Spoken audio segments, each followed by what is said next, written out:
3, ben ritrovati amici di Terzo Tempo. Gli argomenti di questa puntata: effetto forte, il San Luigi ha trovato il bomber, 4 gol in 4 partite in Serie D da quando è arrivato in eccellenza. Parleremo della rivincita degli ultimi, le vittorie la vittoria del Gorizia, soprattutto il pareggio del Cherbola Ponziana e poi una Juventina che vola, un UFM che frena. Faremo il punto su una seconda giornata di ritorno in eccellenza sorprendente, poi le nostre immagini, parate bellissime, una collection di interventi e poi, come sempre, le rubriche, le nomination. Quindi siamo pronti, i nostri ospiti stanno per entrare in studio, riassunto di giornata e partiamo. Sigla.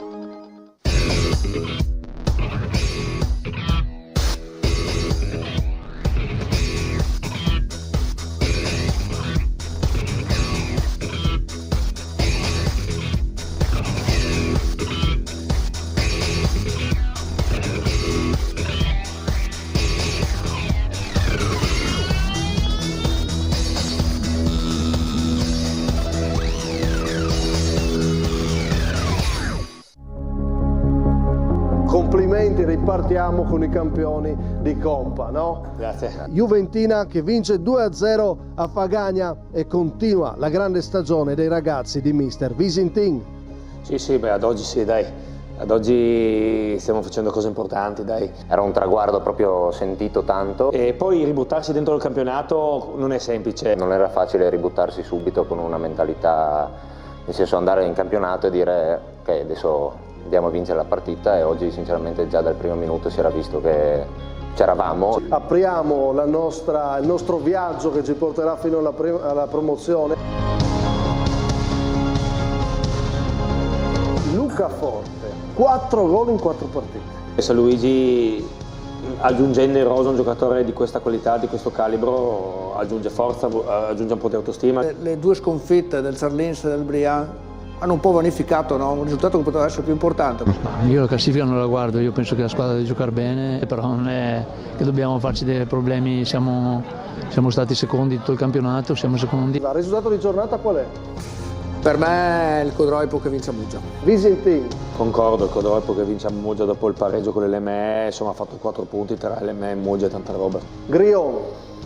Beh, io concordo, per cambiare dico il Cherbola, perché insomma ferma la capolista, muove la classifica. Finisce qui, vince il Trieste Victory 2-1, brutta battuta d'arresto per Gregoratti e la sua azzurra. Il Teore invece allunga in vetta alla classifica a +5 sul Casarsi, addirittura a +11 sull'azzurra Premariacco. Un aneddoto sul finale. Colletta di coppa per fare la serata. Bellissimo. Che mi hanno Fondo cassa. Obiettivamente mi hanno un po' spelato di soldi, abbastanza portatili, giocatori. Hai dovuto spendere un mettere po'. dentro la coppa della Musina. Sì? Sì. Quanto Perché più mi o sono meno? ricordato, insomma, poi ho chiesto a loro, a qualcuno, ragazzi, ma veramente mi ho messo quei soldi lì? Sì, Si può dire la cifra? Beh, insomma, supera i 100? Dei colori così, insomma. Ah, ok, va bene. Eccoci qua, questa sera amici di Terzo Tempo chiediamo la colletta a Cristian Turchetto del Fiume Veneto Bannia. Buonasera. Questo colore qua è un po' troppo scuro, ci vorrebbe un po' più chiaro. Per me che sono juventino. Ciao, ben ritrovato direttore sportivo del Fiume Veneto Bannia. Dobbiamo fare il punto sull'eccellenza, lo facciamo col Fiume che arriva da un derby e poi uno dei risultati di giornata, lo avete sentito nella nostra clip iniziale, il Codroipo di mister Luca Salger. Ciao mister. Buonasera, ciao Massimo. Per tutti Ciccio, no? Sì, benissimo. Chiamiamo così, possiamo togliere ogni formalità. Ben ritrovati i nostri opinionisti, Paolo Sebastianis. Buonasera, ciao Seba. Buonasera a tutti. Stefano De Agostini. Ciao Massimo, Dea. buonasera a tutti. E Simone Fornasiere. Buonasera a tutti. Quale argomento scegli? La Juventina è un argomento che mi piace molto, perché come hanno detto Grion e il mister, rituffarsi sul campionato con l'entusiasmo della Coppa, con una classifica che è già appagante, perché la Juventina è praticamente salva, è lassù da sempre, invece andare a Fagagna contro un Fagagna che era rinfrancato dalla vittoria di Kras, che poteva fare la seconda vittoria di fila, invece in 10 minuti steso la Pro Fagagna. Dea, che argomento ti piace? Concordo, ma mi tolgo il cappello davanti a Forte. Seba? Anche io davanti a Forte. San Luigi sta facendo veramente il campionato che deve fare, adesso ha preso questo giocatore qua che gli fa la differenza tutta la vita a San Luigi, dai. Sentiamo gli ospiti, Ciccio Salger. Dico anch'io forte, perché è un fattore. È arrivato e 4 partite, 4 gol, sta dimostrando di essere un fattore importante. Ti va bene anche a te, forte? Juventina, perché secondo me è un po' svoltato a livello di mentalità societaria. E voi? Noi ci mettiamo un attimo di più. Ne parliamo. Ne parliamo. Facciamo un bel punto, però forte è un fattore, ha detto mister Salger, e partiamo proprio da lì, di questo bomber che ha trovato la Serie D a livello regionale, no? Perché l'anno scorso la D era stata segnata da Ciriello, quest'anno i bomber, tanti che al Charlis Muzzane per vari fattori non sono riusciti a portare i numeri in alto, il Brian Lignano ha perso Rocco e il San Luigi trova forte. Francesco Vitturri, il servizio. Un ragazzo cresciuto tra San Giovanni e Triestina è quello che sta facendo una differenza enorme dal suo arrivo a San Luigi. Arrivo che è stato in tempi perfetti, come per il suo primo gol con la maglia del Sanlu nel derby con il Cerlins, sostituendo l'altro bomber di casa in via Felluga, l'infortunato Butti, quel giorno assente, che ora sta pian piano rientrando nei match. Luca Forte, dopo l'ultima avventura a Bassano, aveva forse bisogno di respirare un po' di aria di casa per trovare il suo miglior inizio con una maglia nuova dai tempi del suo primo campionato primavera con il Viareggio. 4 gol in altrettante partite sono già numeri importanti, soprattutto quando da quelle marcature arrivano 7 punti, considerando anche il gol vittoria contro l'Obermais dopo la rete di Denuzzo. Ma il suo contributo non lo dà solo con il calcio giocato, il suo impatto a San Luigi lo sta lasciando anche per le sue qualità umane, fatto che non è passato inosservato a Presperuzzo. L'ultimo acquisto forte, un ragazzo si sente partecipe e vedo che aiuta i giovani e vedo che ha sempre una parola buona e questo ti fa pensare, no? Questo ti fa dire, ma io ho preso, oltre che un giocatore, ho preso anche un grande uomo e quindi su questi io punto, su questi penso di poter andare avanti. Noi abbiamo fatto, almeno per il momento, un grosso acquisto soprattutto sotto questo aspetto. Se dovesse continuare così, sarebbe sicuramente lui il bomber a rappresentare il Friuli Venezia Giulia, dopo la scorsa stagione caratterizzata dai gol di Ciriello. Sicuramente a San Luigi con il recupero di Butti si potrebbe formare una coppia interessante in attacco, con i due protagonisti che uniti hanno messo a segno più della metà dei gol biancoverdi in campionato. Per Luca la possibilità di trovare la sua migliore stagione realizzativa, magari alla caccia della doppia cifra, che non ha mai visto in Serie D e che manca dai tempi del Viareggio in primavera. Ma sì, il gol è importante, però insomma nel calcio tante altre cose. Sicuramente dà fiducia a un attaccante, ti permette di lavorare bene, però insomma stiamo anche facendo risultati importanti, che anche quello è molto importante. No, io guardo partita per partita, sono a 4, va bene, però non penso ad arrivare a doppia cifra, penso solo alla partita di domenica e una volta finita penserò a quella dopo. Il fatto che l'ultima volta che ci siamo visti, al tuo primo gol all'esordio, ti ho chiesto se avresti graffiato anche con l'Obermais, allora ti chiedo se anche questa domenica in arrivo arriverà un altro graffio. L'ultima volta hai detto speriamo, vediamo se anche stavolta funziona. Vediamo, dai, ne riparliamo lunedì prossimo, vediamo cosa è successo.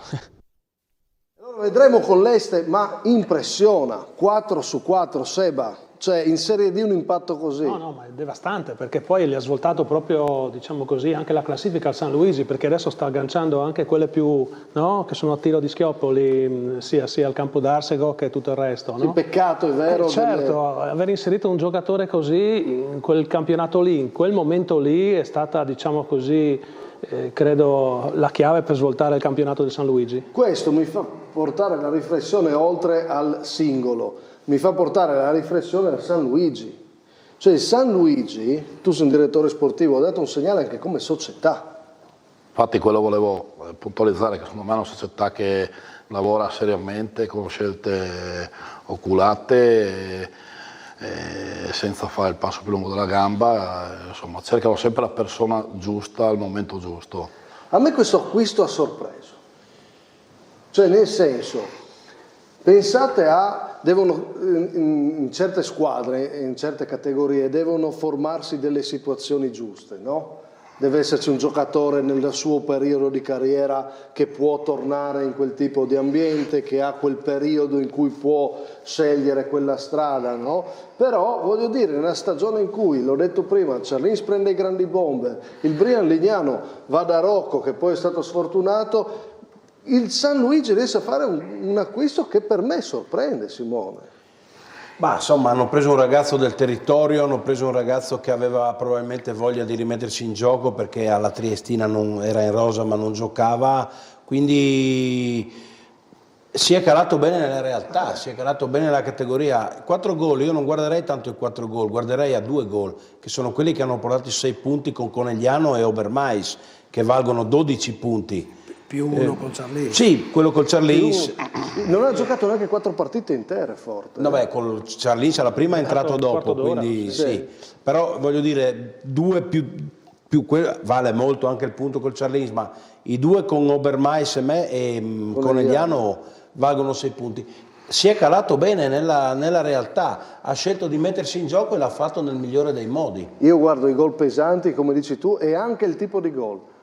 Li facciamo ripartire tutti i gol di Forte dall'inizio, perché quando parliamo di bomber, anche la tipologia di gol, no? Lui entra con il Charlis Muzzane, fa un gol di rapina, con l'Obermais fa un gol di testa, con il Mestre punta l'area e calcia. Con l'ultimo, col Conegliano, rientra e la mette nel 7. Cioè, Dea, tu che hai allenato anche nomi importanti, no? Cioè, gol pesanti, tipologia di gol, 4 partite, comincia a essere un dato, una serie di dati che fanno sperare, cioè fanno felice il San Luigi, ma fanno anche dire che questa frase che abbiamo scritto, no? Ha trovato il bomber. Sì, anche proprio a livello balistico sembra veramente un attaccante completo. Io non lo conoscevo, sono sincero, ma quello che sta facendo vedere sta segnando in tutti i modi, quindi è chiaro che poi mi sembra un giocatore che veramente quando arriva lì sa quello che deve fare. Ha fatto la C però, non viene dalla prima categoria. Sì, ma ha fatto la C senza fare... Ho visto anche chi ha fatto la C che poi non impatta così. No, sì, scusa, mi sono spiegato male. Non impatta così, ma stiamo parlando a quello, allora, diciamo che è un attaccante vero. Diciamo che poi ripeto, si è calato bene, ma per rilanciarsi chiunque sceglierebbe San Luigi proprio per la tipologia di società, per tutto quello che ti trasmette, per quanto credono in te, per come ti fanno sentire. Se sei una persona intelligente e uno che ha fame, penso che sia uno dei posti migliori per rilanciarsi, ed è stato per adesso un connubio vincente. Su quello concordo. Poi loro a livello societario fanno un po' quelle scelte lì, no? Bisogna ragazzi che hanno voglia di rilanciarsi, giovani di prospettiva. Chilometro zero. È una scelta proprio per... Butti 6, poi infortunato e adesso... Ma rientra Butti? Si rientra. Secondo me fanno sentire molto il peso della maglia della società. Gli appartenenza, no? Sono caramelli tanti anni che... Anche pensare che l'anno scorso hanno riportato Carlevaris. È vero. Quindi, cioè, vedi che magari vanno in cerca lui secondo me è l'emblema di quello che è San Luigi. È uscito da San Luigi un po' zoppicato, diciamo, in giro torna lì, ciao. Sì, che poi purtroppo... è la grande assenza che ha avuto quest'anno San Luigi come simbolo, ma lì è stata brava la società a trovarne altri, tra cui Forte, ultimo caso. Aggiungerei che Carlevaris è un'assenza per tutto il nostro calcio, non solo per il San Luigi, perché manca anche a noi, perché vedere giocare Carlevaris e non vederlo giocare ci manca qualcosa. E soprattutto c'è rimpianto, perché se già hanno fatto così bene senza, dici magari con Carlevaris... O magari qualcuno lo portavano a casa senza Carlevaris. Credo anch'io. Però a me sorprende, ripeto, vedere un attaccante anche se ha un certo curriculum impattare così. Forse proprio, Ciccio, anche tu che hai un'esperienza, adesso sei allenatore ma da giocatore di un certo tipo, è una questione proprio di ambienti, di periodi, il fatto di volersi rilanciare?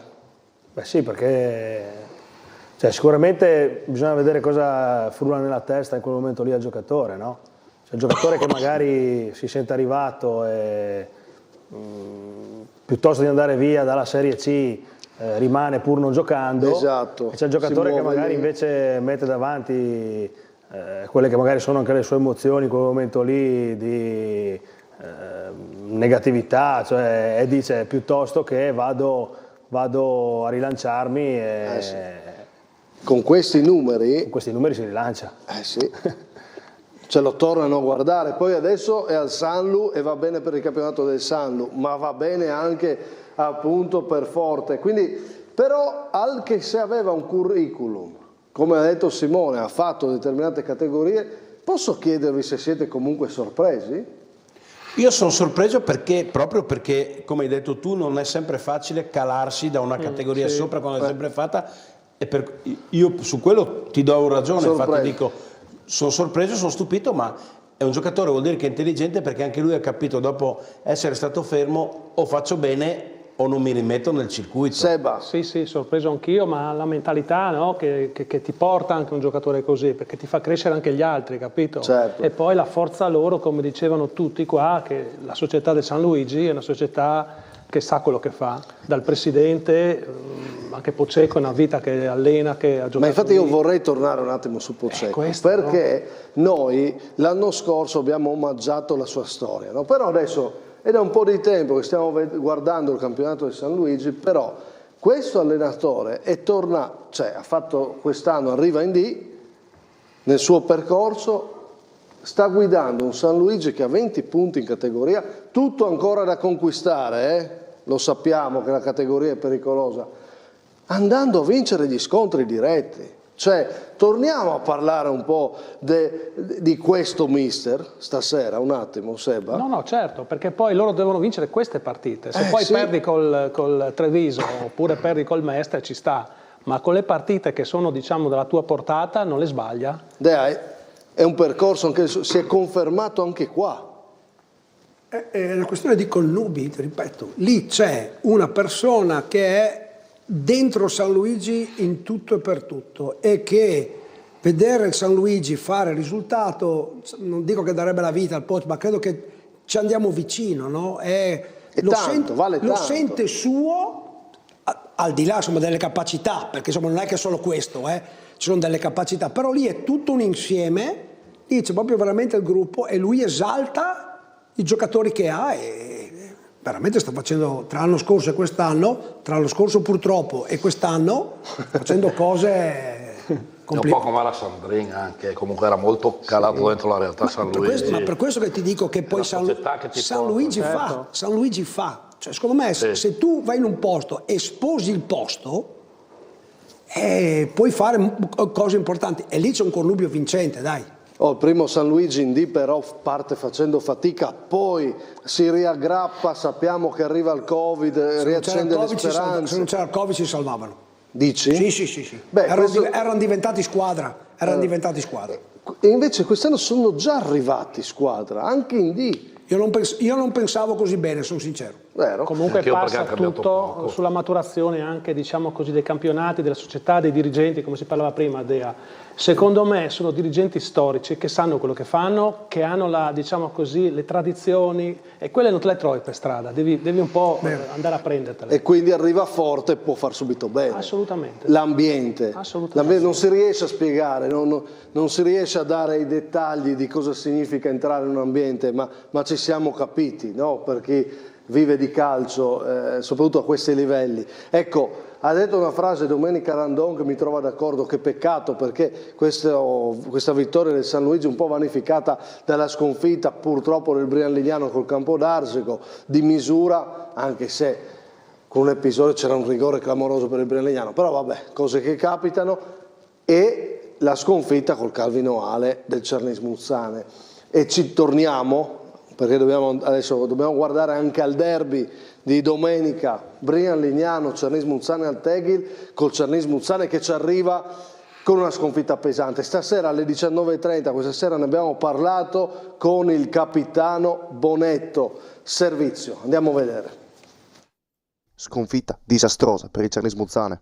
È grave, sì, perché quando comunque perdi c'è sempre qualcosa che non è andato nel modo giusto, quindi sì, siamo delusi da questa partita, da questa sconfitta. Dopo la sconfitta di Noale parla il capitano del Cernis Muzzane Andrea Bonetto. Il 3-1 fa male per la classifica, ma anche per il percorso di crescita. Da questa squadra oggi ci si aspetta prove convincenti e un calcio di alto livello visti gli interpreti. Ci vuole sicuramente la prestazione fatta in un certo modo, poi io sono convinto che se vuoi fare un campionato di vertice devi vincere, che sia fatto in modo bello o che sei magari un po' più difensivo a volte, non c'entra tanto il modo, perché comunque la categoria è una categoria sporca, tra virgolette, in cui si deve badare al sodo. La squadra di Zironelli non è riuscita a badare al sodo soprattutto con le piccole ed ecco il Treviso che scappa,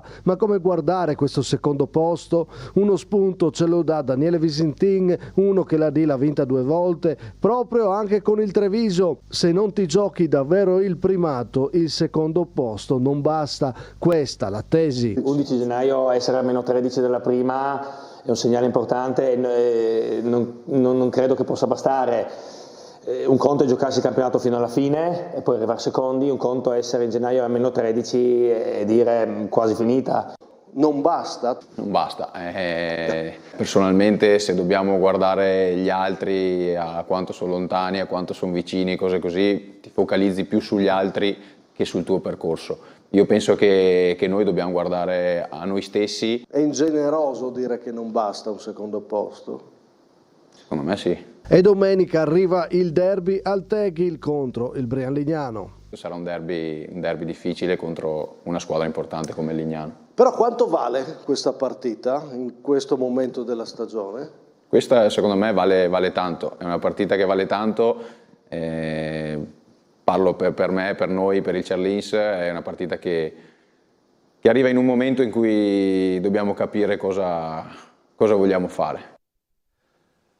Un capitano deve parlare così, Cioè, ci manca, io, guardate, mi trovo anche d'accordo sul concetto che può diventare ingenerosa la critica sul secondo posto, non divisi, ma parlo anche mia, quando mi approccio al Cianis Muzzane, stasera ho detto perché stiamo guardando il Treviso, stiamo guardando solo al primato e ci si dimentica che però c'è anche qualcosa che è stato fatto, quindi sull'ingeneroso ci può stare, però noi ovviamente non siamo il capitano del Cianis Muzzane e vado dai miei opinionisti e devo chiedere a voi se siete però d'accordo che purtroppo al netto di tutte queste considerazioni non basta. Seba? Non basta no, perché come avevo già detto precedentemente hanno fatto un mercato faraonico, parliamoci chiaro, le ambizioni erano quelle di stare, non dico a 13 punti, ma 4-5 punti a gennaio. Però poi perdi con l'Obermais, perdi domenica col Calvi, pareggi col San Luigi, sono 8 punti, resta 5 cambia il discorso, così diventa un problema. Adesso non nascondiamoci, loro sono partiti per vincere il campionato, poi chiaro hanno il Treviso, con tradizioni, con città e tutto. Bravi, perché sono andati forte. Certo, però non sbagliano la partita questi, è il Carlino che ha sbagliato, ragazzi. C'è poco da fare, la classifica non la guardano, ma devono guardarla invece in maniera anche un po' impietosa e farsi anche un po' mea culpa, giocatori e anche società. Ma io andrei anche un attimo oltre la classifica, anche oltre i 13 punti. Quella squadra che abbiamo fotografato all'ingresso in campo con il Calvi annuale, deve fare prestazione. Simone? Sicuramente sono d'accordo. Per quanto riguarda la classifica, poi vengo a te, è chiaro che davanti c'è un Treviso che... bisogna solo togliere il cappello perché è la squadra che ha fatto più punti, però è anche vero che c'è una via di mezzo fra essere attaccato al Treviso e 13, c'è qualche punto perso che non bisognava perdere, credo che sia oggettiva questa cosa, no? Le 3 partite che ha nominato Paolo.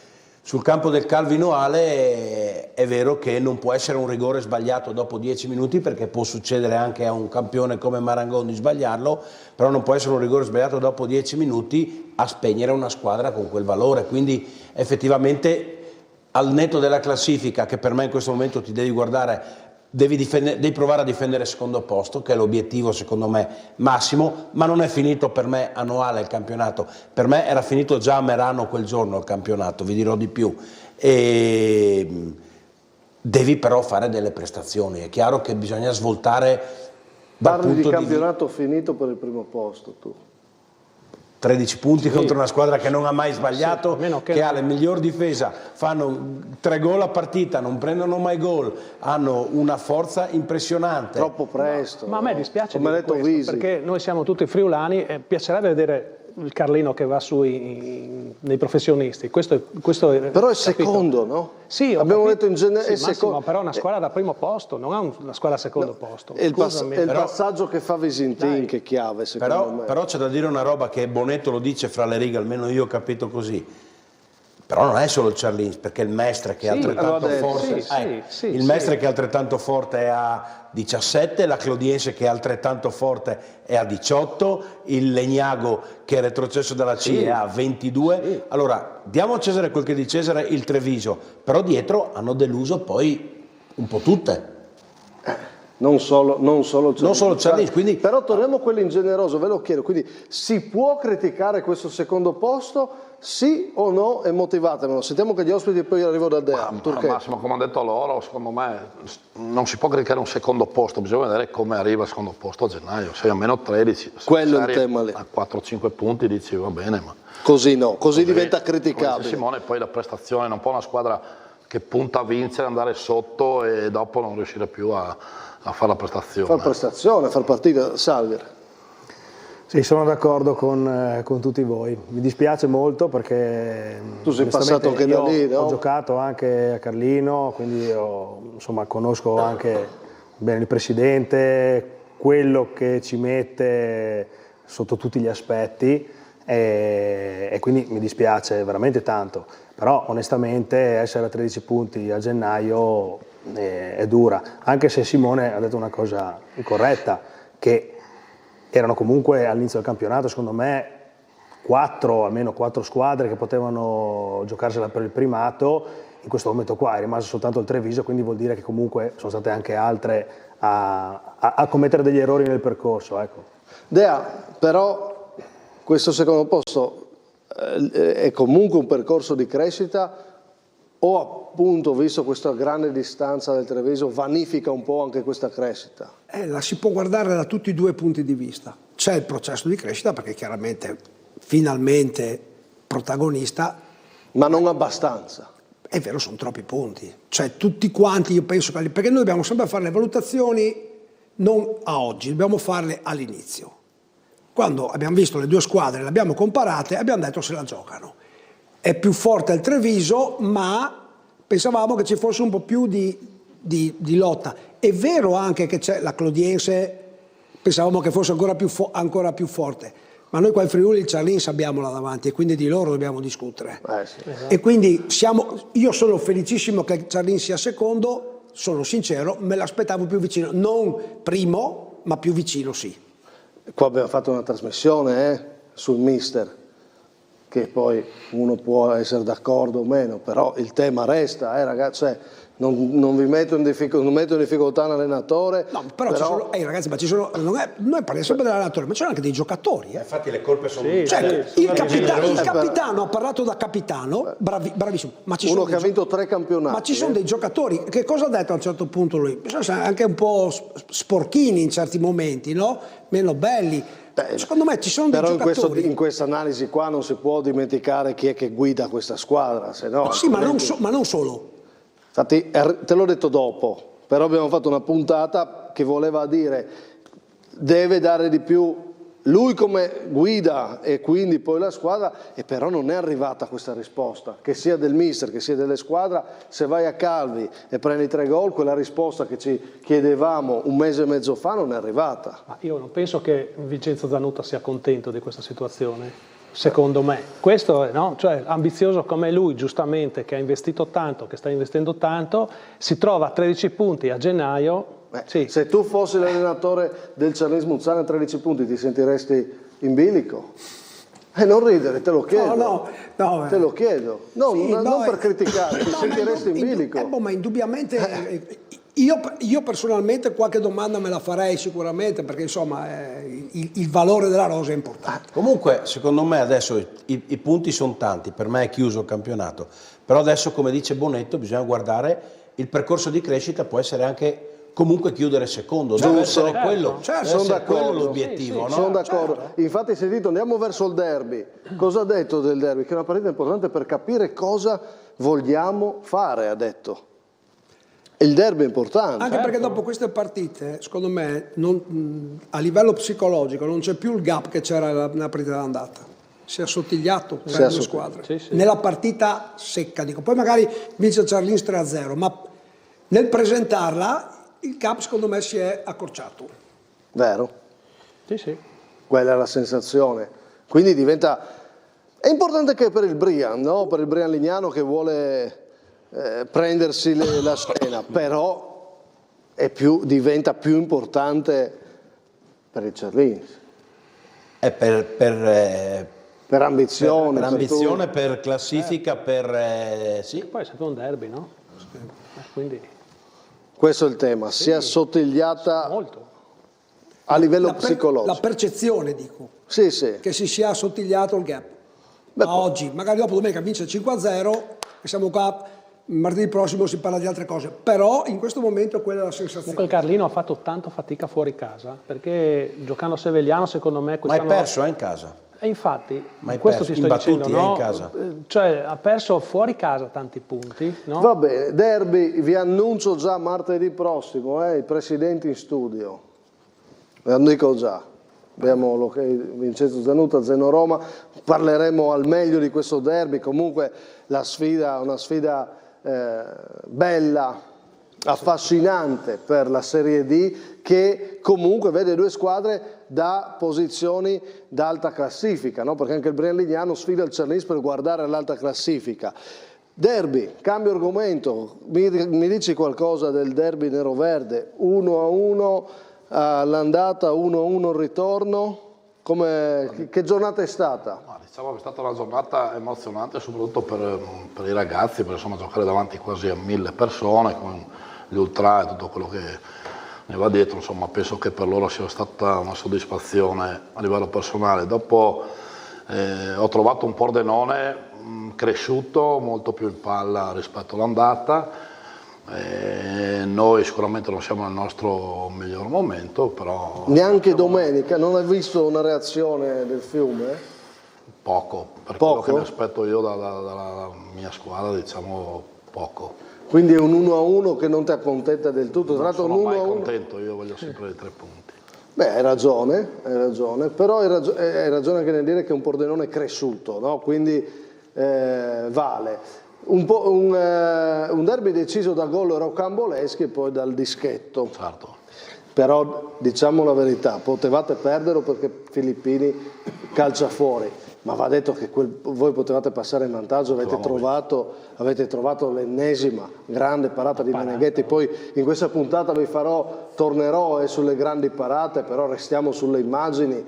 Il Fiume pareggia, ha l'occasione. Quello lì non è un rigore sbagliato, ragazzi. Arriva la parata, ma poi, come parlavo col mister prima, cioè, si è rialzato un nanosecondo e comunque Salvador l'ha cacciato bene, forte. Sì, l'ha cacciato forte, non angolatissimo. No? Non angolatissimo. Sì. Bene è un'altra cosa. Sì, dai. Però... Non benissimo. Ok. No, però va giù bene Meneghetti e poi si rialza. Bravo, però come si rialza poi. No, quello sono d'accordo. Ma...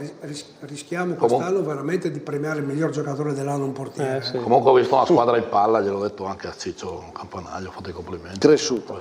Torneremo a parlare di Fiume, entriamo in questa giornata dell'eccellenza, facciamolo con le scelte di mister Stefano De Agostini. Vai subito per introdurci, perché poi tante cose che tratterai tu le approfondiremo. Le stelle del Dea. Ho voluto premiare con le 3 stelle il Gorizia, perché insomma è stata una vittoria importante, la davamo per spacciato, invece ho scelto le 3 stelle per il Gorizia. Poi 4 stelle a Pontoni, a casa di Ciriello, una prestazione del genere da bomber vero, un giocatore che mi piace tantissimo per come combatte, se comincia anche a fare gol, tanto di cappello. 4-5 stelle è la difesa della Sanvitese, perché da questa domenica è la difesa meno battuta del campionato e quindi va premiato per questo.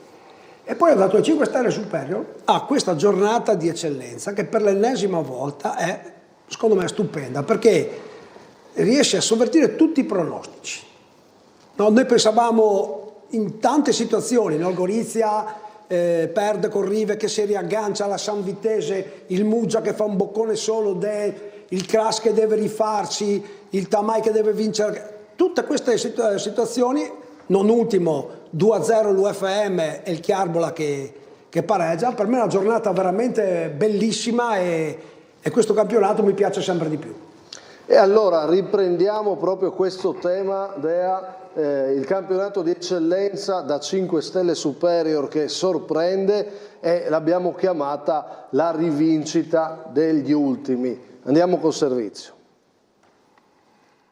Eccolo il girone di ritorno, quello dove i punti pesano tantissimo e valgono doppio, se non triplo, quel ritorno che può rendere l'eccellenza ancora avvincente. Davanti l'UFM potrebbe sentirsi meno al sicuro con il 6° pareggio sommato da novembre ad oggi. Ma la rimonta del Chiarbola Ponziana segna anche la rivincita delle ultime della classe che sono vive e possono mettere in difficoltà e fermare le grandi. Non solo la squadra di Musolino rimonta da 2-0 a 2-2, ma prova anche a vincere e serve il miglior Sorcian per fermare Albanesi e Perossa. E sul finale anche un episodio molto dubbio in area con Di Lenardo a cercare la doppietta e contrastato da Han.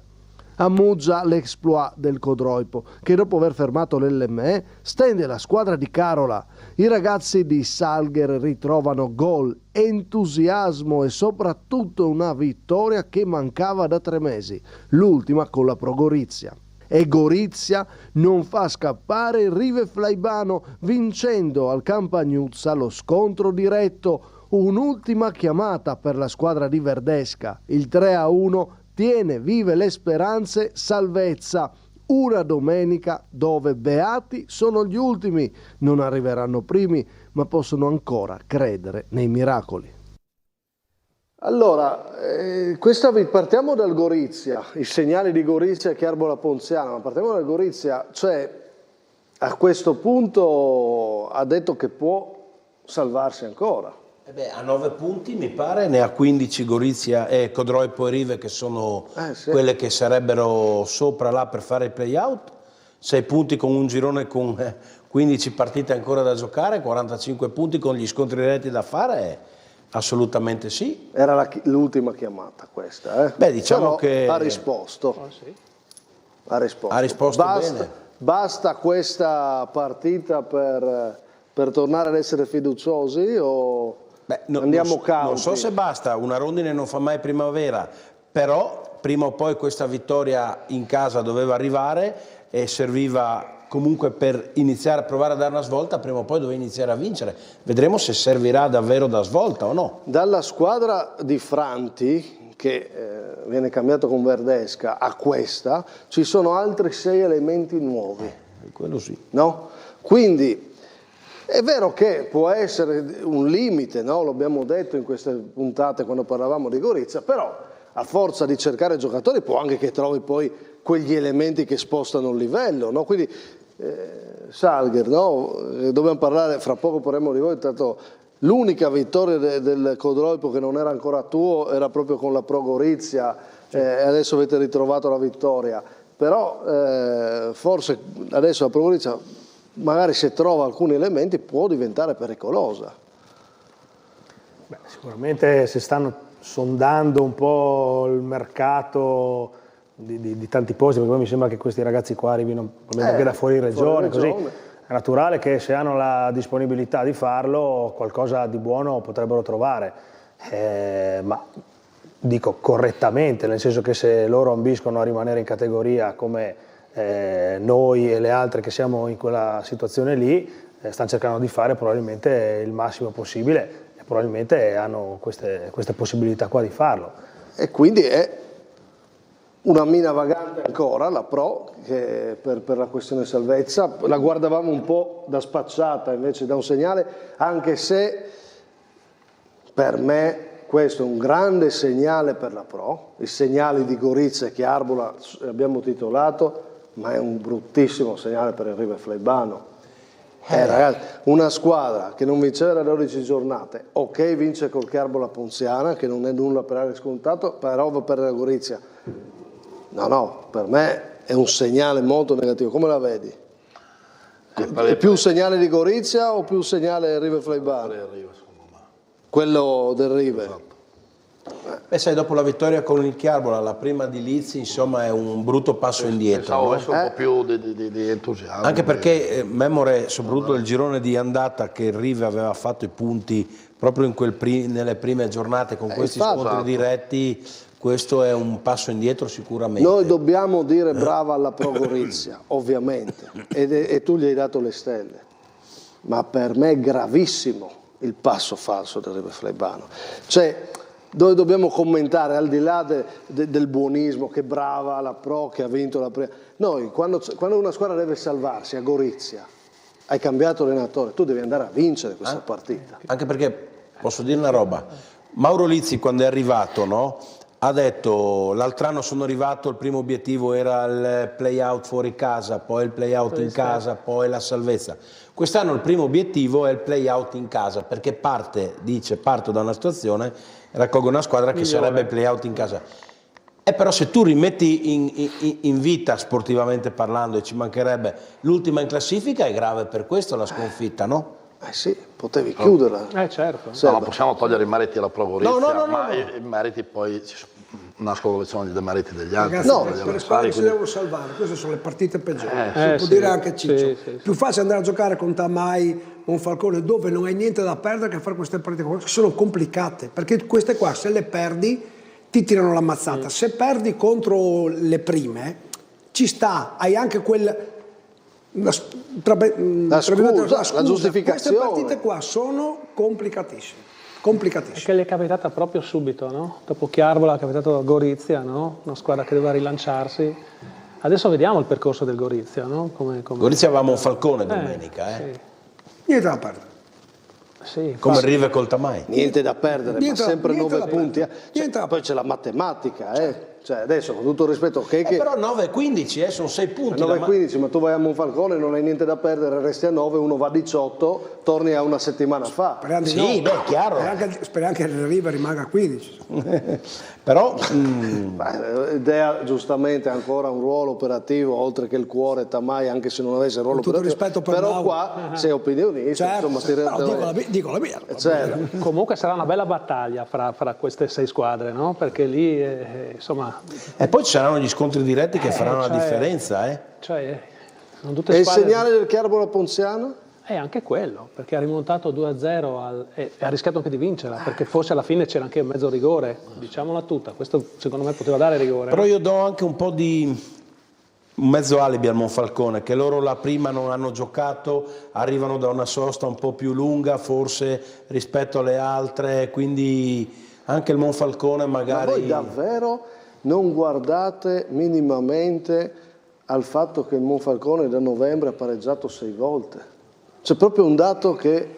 Ma sono primi, cosa devono fare? Cioè, sono primi, ragazzi, non è che possiamo dire delle domani cose... sera tornano più 6 dalla seconda. Cosa dobbiamo dire alla squadra che è prima? Io dico, sì, è vero. Hai fatto tanto all'inizio. È vero, ma sono primi, cosa gli vuoi dire al Te l'avevo già detto, cioè... i 6 pareggi da novembre a qui compensano quanto di straordinario hanno fatto prima. Sono primi, la squadra prima in classifica, cosa gli vuoi dire? Penso che abbiano perso solo con voi, no? Con noi basta. Ho capito, hanno perso una partita, certo, non è più quel rullo di prima, però sono primi. Sì, però il campionato è appena iniziato il ritorno e se vuoi restare primo c'è tutto un ragionamento da fare, non puoi non guardare, cioè Chiarbola avere i loro problemi. Ma lo sanno anche loro che devono riprendere a vincere se vogliono vincere il campionato, lo sanno comunque, anche loro.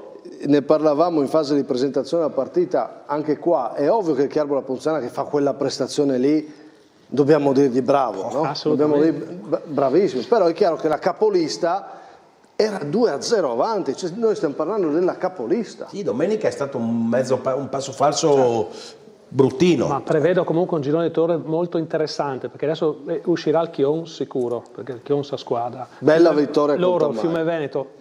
Ciccio adesso ha portato il Codroipo, diciamo così, a darsi una scrollata. Il Tamai, sempre una squadra... quindi sarà per me, se escono tutte, non possono uscire tutte. No, ok, Massimo, però c'è una qualità alzata, perché poi la Juventina sta facendo quello che sta facendo, per cui sarà una bella... ogni volta il pronostico sarà difficile. Domani sera dirà tanto sul campionato. Domani ci arriviamo.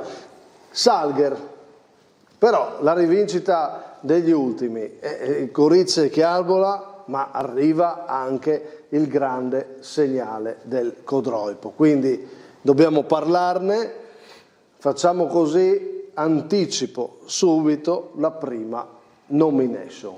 Quindi svelo subito le carte, poi la discutiamo, ma via, vediamo.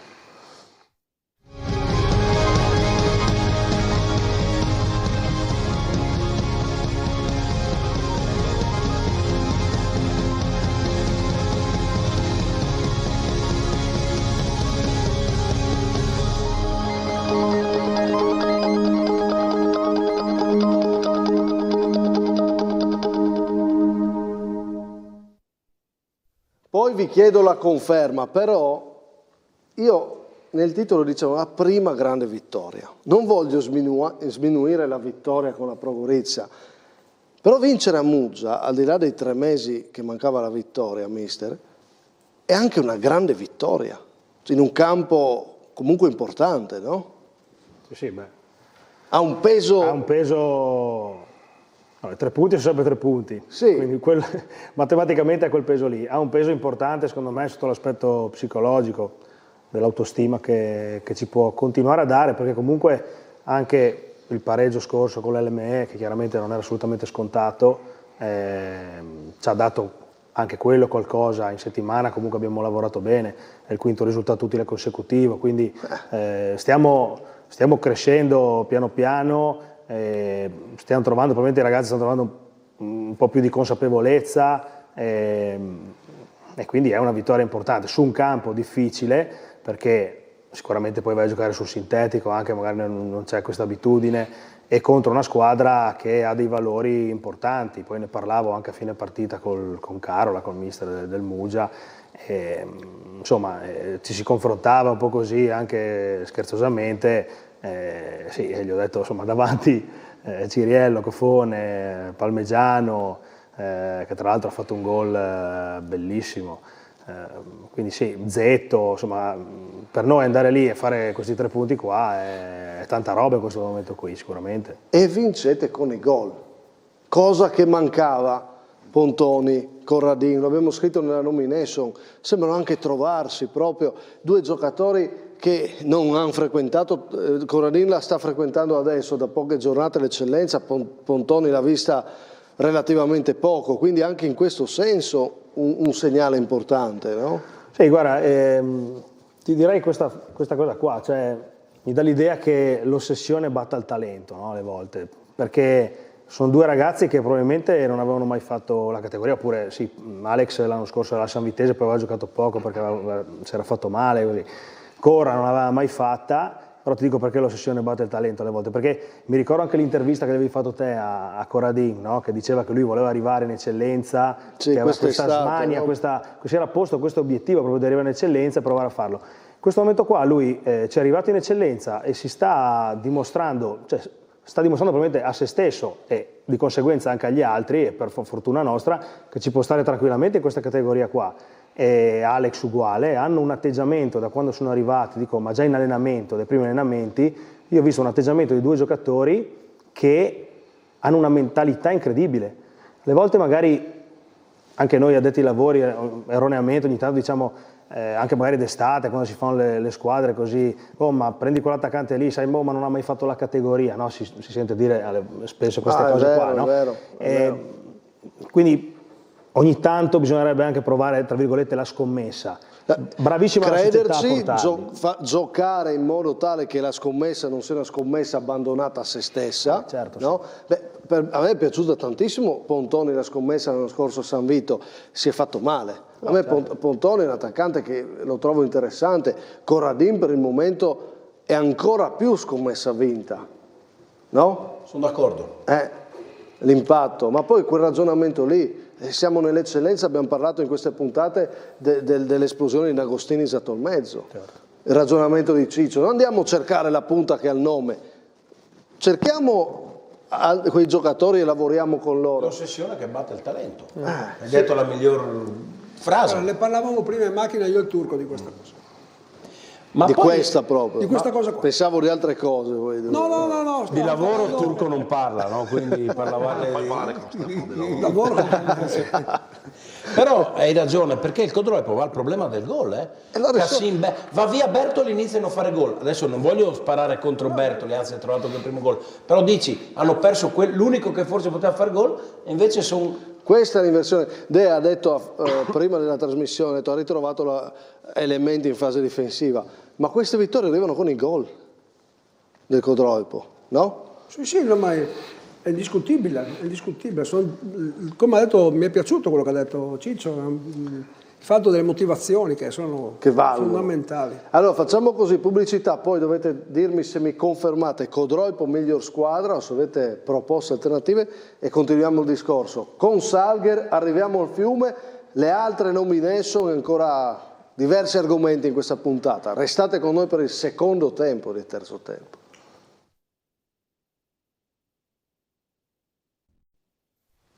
Eccoci qua, allora dobbiamo confrontarci sulla nomination di giornata miglior squadra.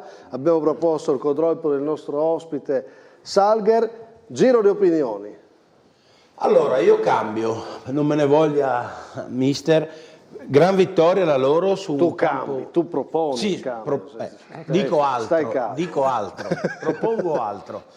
Io scendo in promozione e invece ti dico il Sistiana, perché il Sistiana ha 8º risultato utile consecutivo, ha pareggiato qualche domenica fa a Teor, domenica grande vittoria contro un Corva che era in buon momento, andando sotto nel punteggio, poi ribaltandola con poker diretti.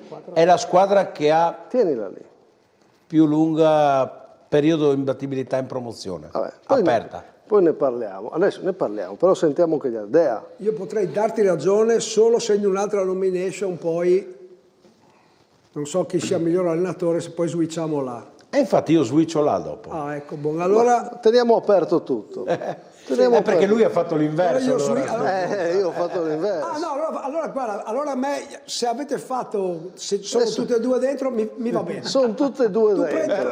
Vedi tu. Dobbiamo solo decidere se Salger o Sestan o se Codroipo o Sistiana. Allora, no, ce l'abbiamo qua, ed è giusto, quindi Sistiana. Anch'io Sistiana. Ci mettiamo d'accordo. Sebas, cosa... No, io guarda, premio Luca perché è giusto, insomma. Dai, il Codroipo? Sì, ma noi premiamo Luca sì. dopo come allenatore. Ok, no, ma dico il Codroipo. La teniamo ferma, torno da Luca per chiedergli una cosa. Senti, io non ero convinto di questo tuo ritorno Codroipo. Grazie. Perché la storia, mi sembrava riprendeste in mano una storia che era già stata, no? Tu come sei tornato a Codroipo? Con che idee? Con che ritorno è stato per te? Come Pontoni e Corradino, uguale?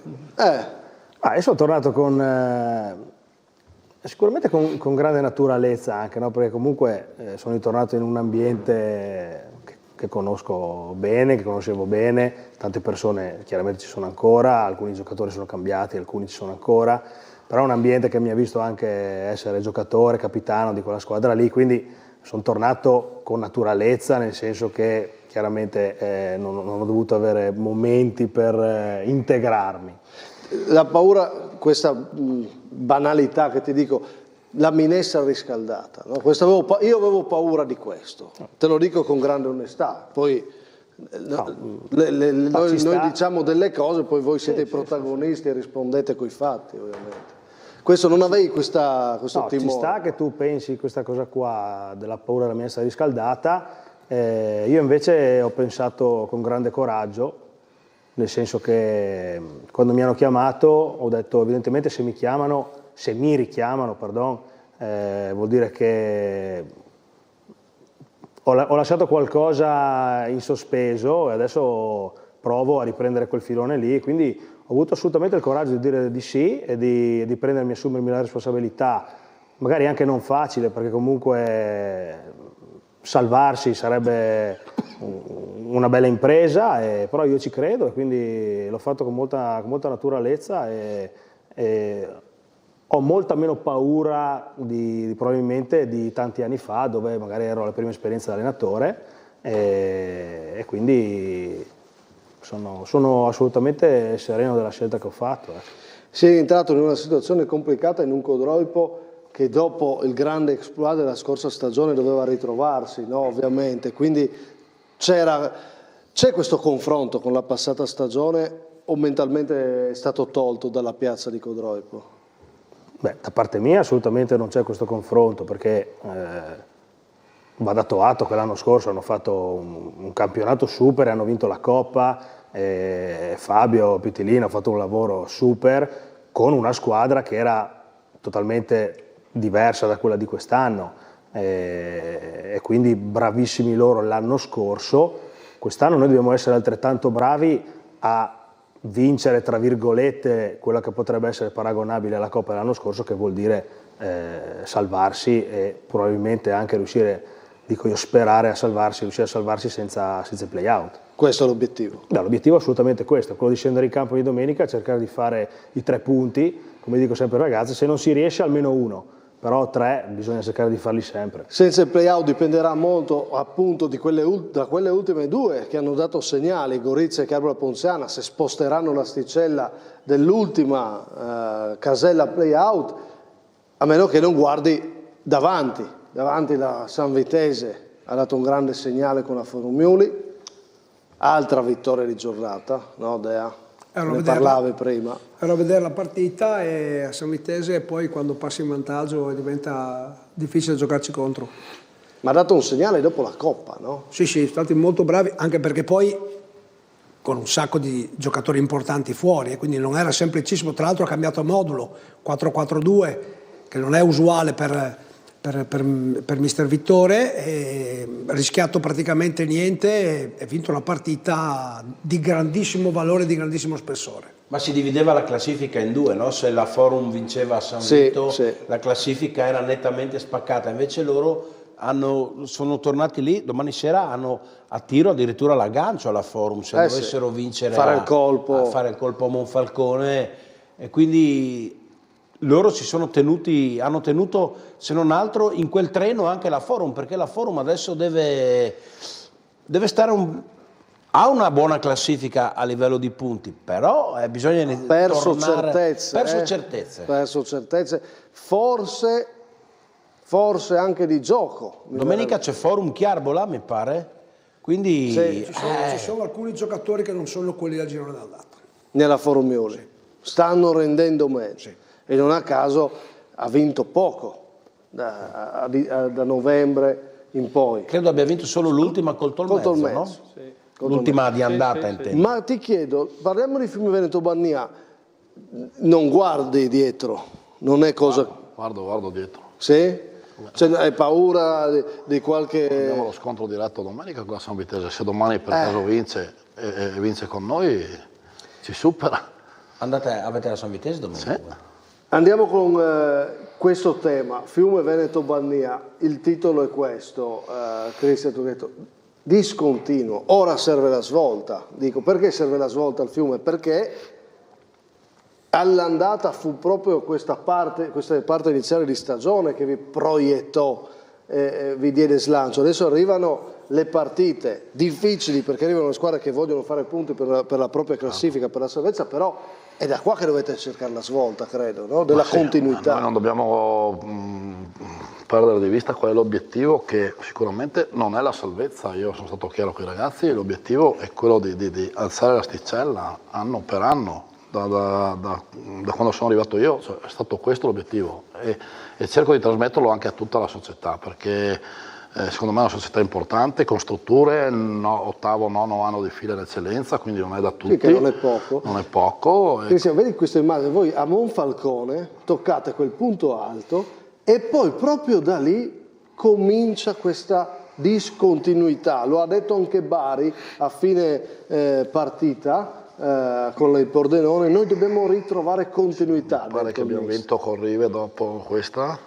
Sì, voi avete vinto questa, avete vinto a Chions, però non siete più riusciti a fare le 2 vittorie consecutive, 2-3 vittorie consecutive. No, dopo Monfalcone mi pare che abbiamo vinto con Rive, dopo col Forum che è stato espulso Salvador, 4 giornate, siamo andati a Tamai, abbiamo perso, a Fontana abbiamo pareggiato, lì abbiamo perso un po' di certezze sicuramente, un po' di nervosismo, però insomma io sono convinto che è una squadra che può fare molto di più di quello che sta facendo. Ti sei dato delle spiegazioni? Ma io cerco sempre di... C'è tutto il ritorno, voi potete ancora riproiettarvi in alto. Cerco sempre di valutare a 360 gradi quali possono essere le cause di tutto ciò e sicuramente partiamo a livello societario, mi metto in mezzo anch'io ai ragazzi, all'allenatore, al suo staff, insomma tutti secondo me sbagliamo qualcosina se non arriviamo dove ci siamo prefissati. Che era, mi avevi detto, insomma, quinto posto, quarto, sesto, settimo. Questo campionato qua, anche arrivare sesto, settimo, secondo me hai fatto un buon campionato. Sì, non finire nell'anonimato, esatto. Ecco, questo è un po' l'obiettivo. Che idea vi siete fatti del Fiume voi? Discontinuo, mi piace la parola che hai usato. Ogni anno, almeno negli ultimi 2 anni, ci siamo sempre aspettati qualcosa, invece quando potevano fare il saltino non per arrivare primi o per vincere il campionato, ma per essere là nella parte medio-alta della classifica, puntualmente deluso. Io per motivi qualche curiosità.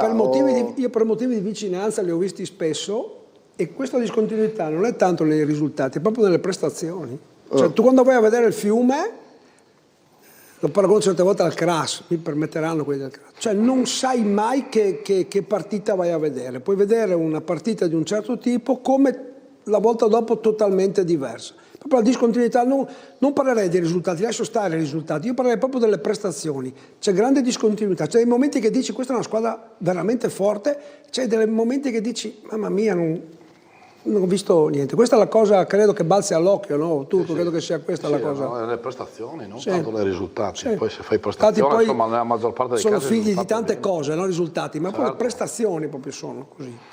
Squadra proprio veramente che fai fatica a decifrare, molto fatica. Anche come si diceva prima del Carlino, no? Insomma, se fai la prestazione, la partita, il 90% delle volte la porti a casa. Soprattutto fuori casa, no, in casa fate fatica. In casa anche l'anno scorso abbiamo questo problema, noi i punti li facciamo fuori casa. No, ma anche perché hai spostato l'asticella anche con determinati acquisti, andare a prendere il capitano del Tamai per portarlo a Fiume è un segnale. Certo. Oggi vedere Mortati che ha fatto anche delle partite di buon livello ma non riesce a fare il top player del tutto è uno dei segnali di questa stagione, perché è un quesito, perché l'anno scorso Mortati era con il Tamai secondo il top player dell'eccellenza. Certo. È stato il colpo dell'estate forse di mercato, con Ciriello al Muggia, è stato il gran colpo Mortati quando l'ha annunciato il Fiume. Che Mortati hai visto? Fammi un paragone tra il tuo Mortati e quello di Fiume. Allora, mi sembra di vedere il Mortati di 2 anni fa, quando io per necessità l'ho messo un po' a destra, un po' a sinistra, lo spostavo ovunque, no? Quindi non sono riuscito a dargli continuità per colpa dei tanti infortuni. Lui è un giocatore duttile, bravissimo. Quest'anno mi sembra quel giocatore lì che anche lui, come tutta la squadra, non sempre brilla. Ci sono dei momenti in cui non ti dico anonimo, ma sicuramente non è il giocatore che abbiamo visto l'anno scorso, che aveva conquistato tutti. Io so che, per dire, dopo aver giocato con la Leon, sono per certo che la Leon aveva fatto un pensiero a Mortati.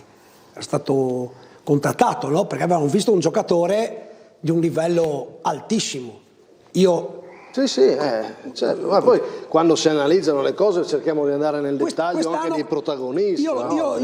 Mi permetto, non dovrei, mi permetto, cioè vedere Mortati giocare a 2 in mezzo invece che fargli fare la mezzala mi piange il cuore, perché secondo me lui è la più forte mezzala che c'è in questo campionato. Tu cosa ne pensi? A 2 rende meno. Questo è un mio pensiero, attenzione.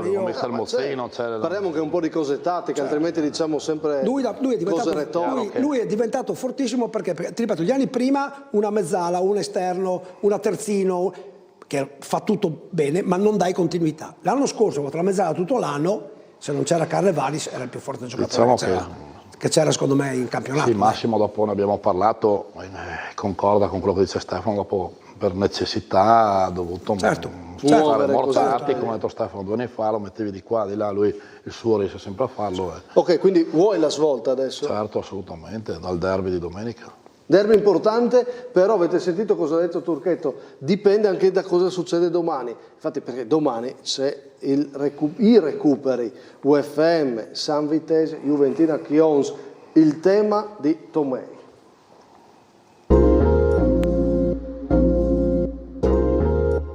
Ciao Massimo, un saluto agli ospiti in studio e a tutti quelli che ci seguono da casa. Tema della settimana, aspettando mercoledì. Credo che i 2 recuperi, UFM San Vitese e Juventina Chions, diranno molto in chiave futura. Se Monfalcone non batte la San Vitese, dando così un segnale forte al campionato, tutto viene rimesso in discussione per la lotta al primo posto. Anche perché l'LME vince e sta correndo veramente forte e ha già raggiunto il primo obiettivo pubblicamente dichiarato all'arrivo di Barbieri, alla faccia della scaramanzia. E se hanno intenzione di alzare l'asticella, saranno dolori per tutti.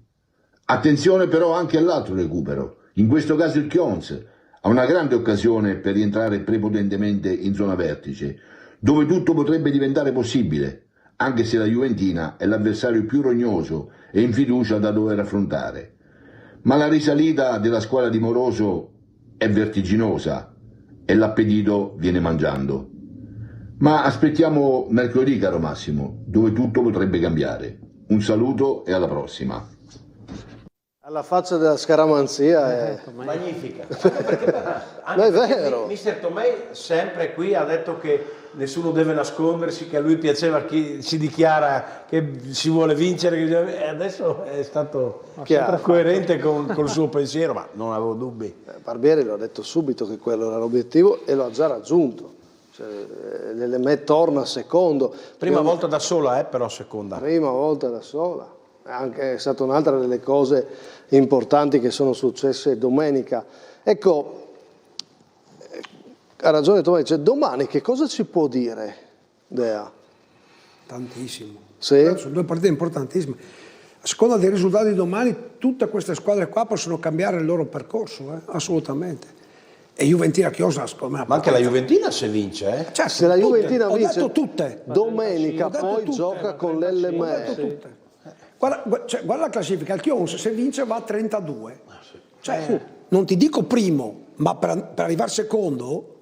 Cioè, no, anche primo Stefano. 32, 39, 15, sì, no, ma dobbiamo parlare anche davanti. anche davanti. Primo è troppo. Può fare un pensiero solo se la San Vitese vince. Ah, perché è vero anche, scusa, anche il... Se la San Vitese vince... Succede, veramente diventa strepitoso il tutto. Sì. No? Però, partita veramente, Juventina Chiosa, partita di alto livello. Juventina Chiosa è la partita. Infatti credo andrò a Juventina Chiosa. È quasi come una finale, quasi. Io la metto proprio lì, è un crocevia. Anche perché parliamo della Juventina, Visi...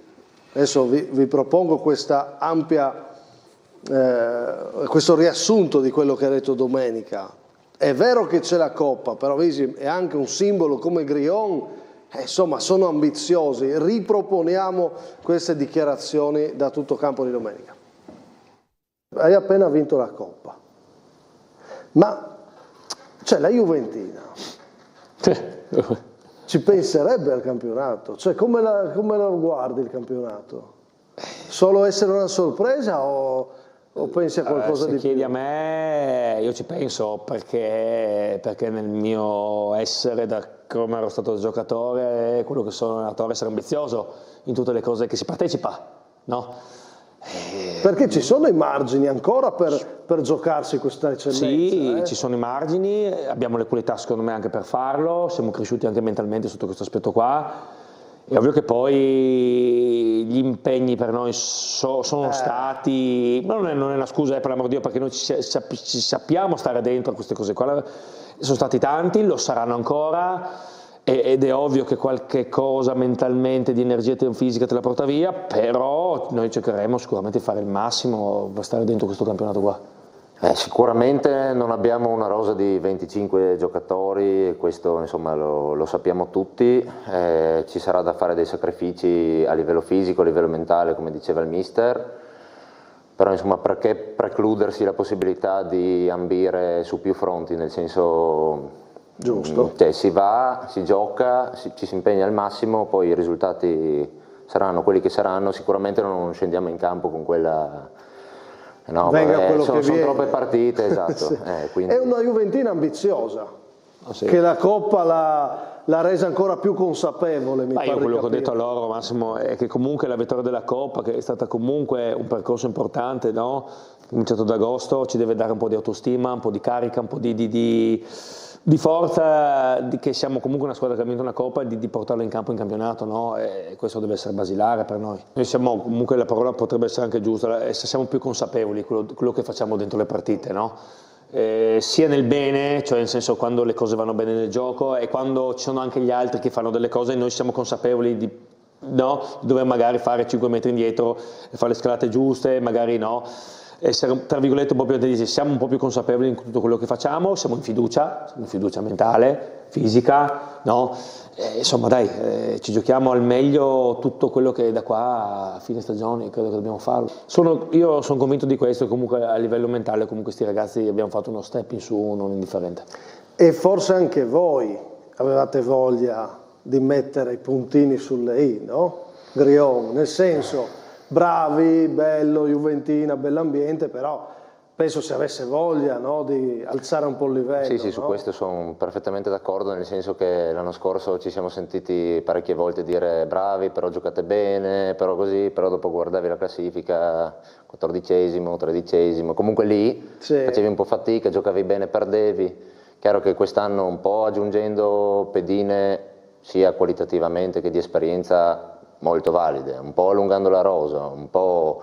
Comunque è una fase di un percorso, no? con il mister, nel senso che non può arrivare neanche tutto subito, ci vuole il tempo che ci vuole.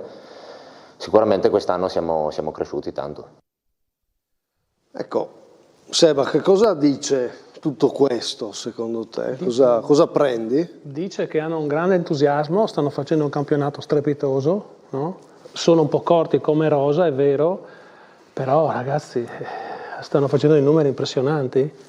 È vero che poi la Coppa, che loro affronteranno la Coppa anche fuori regione, porterà via un po' di energie, essendo appunto una rosa corta. No? L'anno scorso il Codroipo ha pagato un po' per questo, no?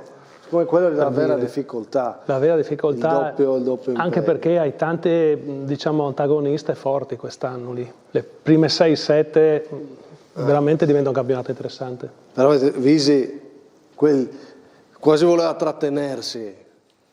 Però è chiaro che ci ha fatto capire che lui con questa squadra vuole portarla al massimo, no? Ha capito che questa è una stagione che puoi guardare davvero in alto. Da ex gran calciatore, da allenatore vuole vincere, è un vincente. Si sente, no?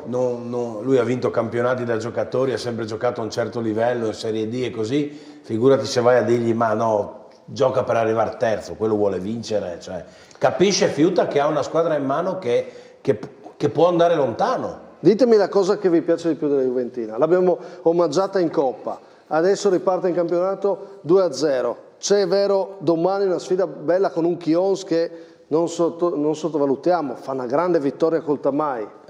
E il Chions con Moroso è una squadra importante, I numeri dicono questo. Ma a me della Juventina piace il collettivo, cioè un collettivo forte. Turchetto? La battuta a me Simone gli hamburger. Sì. Le plescavizze, no? No, come ha detto Simone, è un ottimo collettivo. Quest'anno hanno trovato Breganti, hanno messo Zucchiati davanti, comunque squadra importante.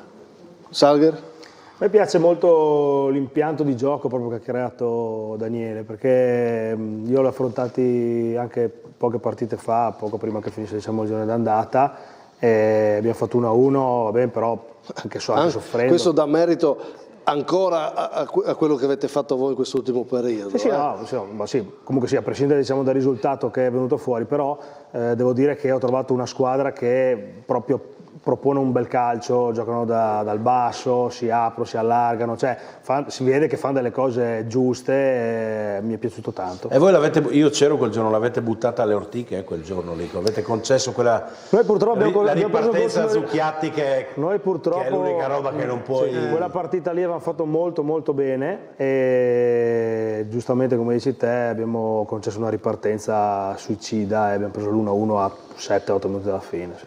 Seba? Ma io conosco il contesto della Juventina, no? È proprio la loro minoranza così di appartenenza. Io non l'ho vista giocare la squadra, dico la Coppa a verità. parte, no? Però l'ambiente lì è tutto unito, sono proprio molto legati tra di loro. Anche il presidente ho visto con un entusiasmo enorme. E quindi quando poi vinci e fai questi risultati qua è chiaro che poi tutto diventa... Io mi allineo a Salger, come la fa giocare, l'impatto di Visi. Sono uomini di calcio, no? Che fanno la differenza, no? Ma anche quando uno parla, no? Poi, mi lego al tema di Tomei. Visi non sta lì a girarsi, sì, ha l'umiltà di non andare troppo oltre, ma fa capire cosa vuole. Scusami. Scusa, volevo dirti questo, che sono tutti allievi di Giuliano Zoratti questi, no? Visentin, Peroni. Con uno sviluppo, diverso. Anche tu.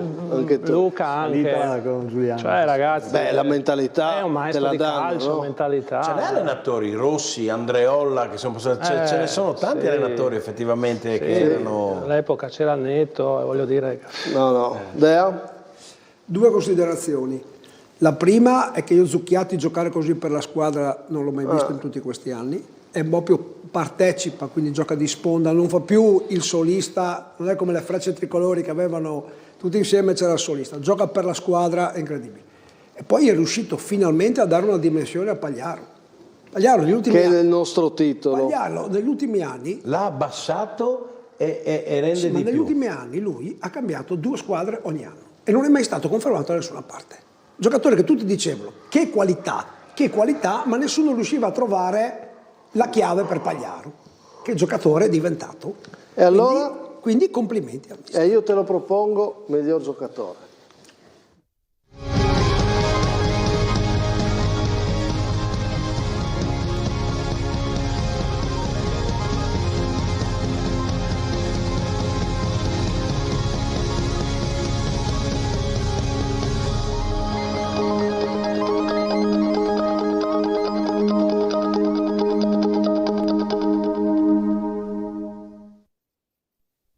Di proposte o conferme?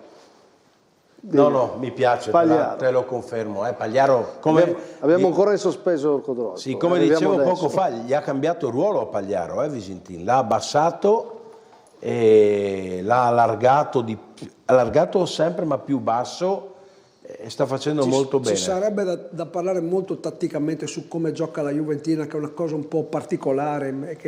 È difficile da dire. No, non è difficile, però ha sistemato, secondo me, un po' asimmetrica destra e sinistra, sì. Ha trovato delle soluzioni un po' diverse per tutti e sta facendo rendere tutti in maniera importante.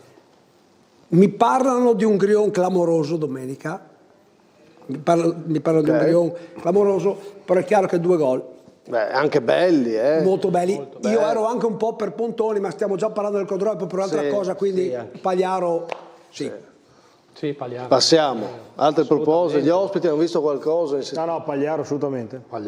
Pagliaro non ci ha dato problemi, quindi abbiamo parlato di questa Juventina, vedremo domani cosa accadrà in questa bellissima sfida con il Chions. Pagliaro miglior giocatore e allora arriva il miglior allenatore, così andiamo a chiudere questa diatriba sulla miglior squadra. Miglior squadra Codroipo o miglior allenatore Salger? Miglior squadra Sistiana o miglior allenatore Sestan, come proponiamo noi? Miglior allenatore, vediamo.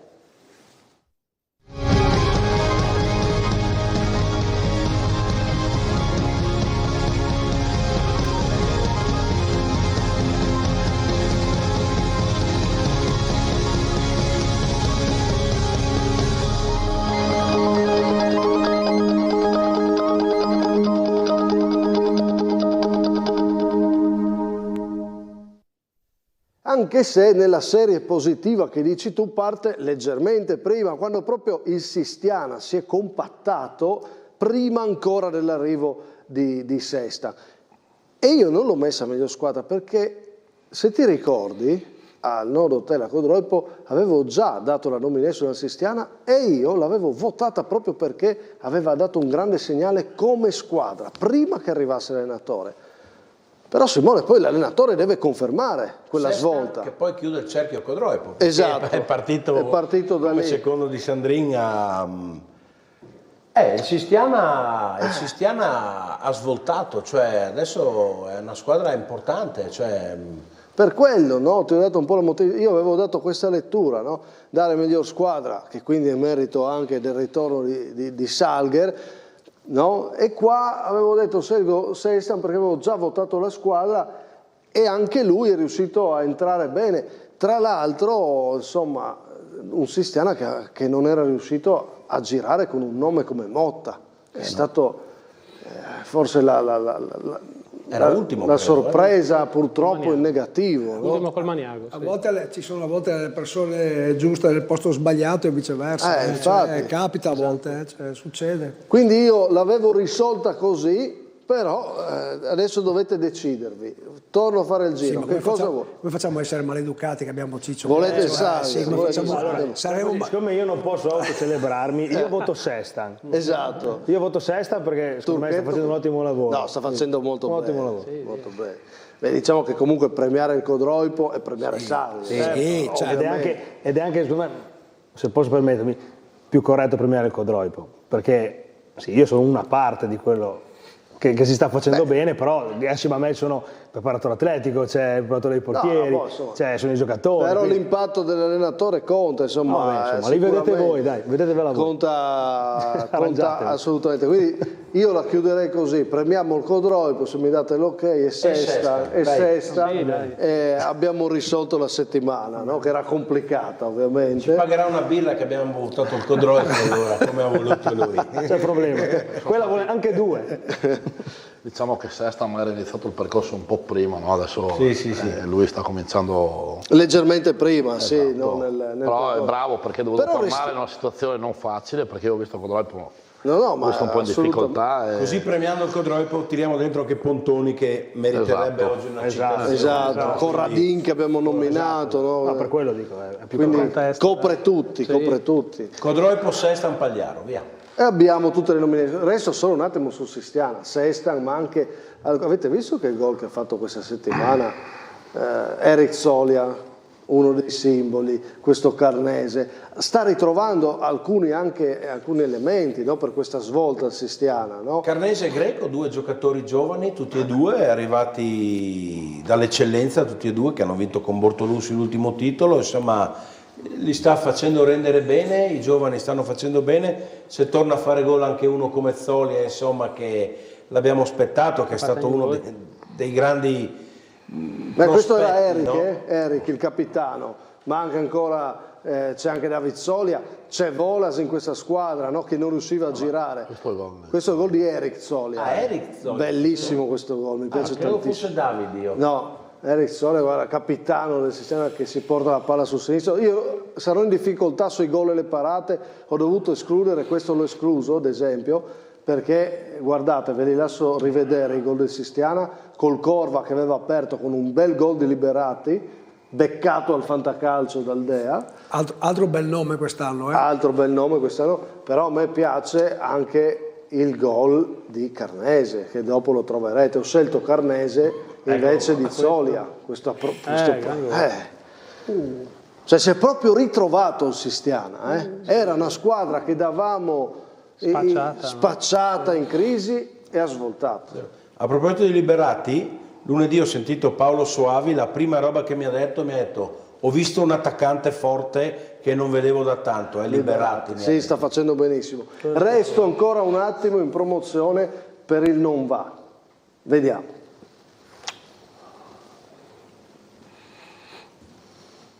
Prova la gran botta, non va.